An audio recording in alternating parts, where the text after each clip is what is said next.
In this video, we are going to see how we can install Git in our Ubuntu Linux operating system. So for this, just go to terminal and just type sudo. Sorry, it is sudo apt install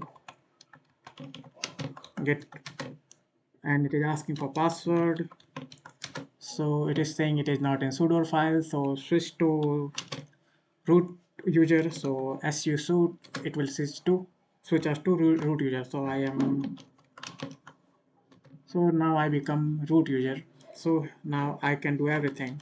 Apt install git, again type here.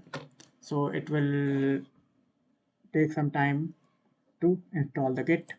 So wait for some. So finally git has been installed, you can see here.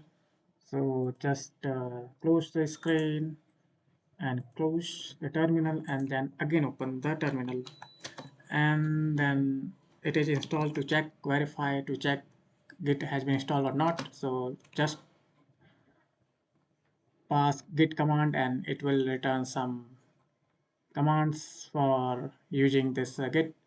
So now it has been installed. So to see the version of git, which version installs the git hyphen hyphen version. So it is saying that git version 2.34.1 has been installed. So if you want to know that how to push to GitHub account using this, I will give you a link in description to do so. So thanks for watching this video.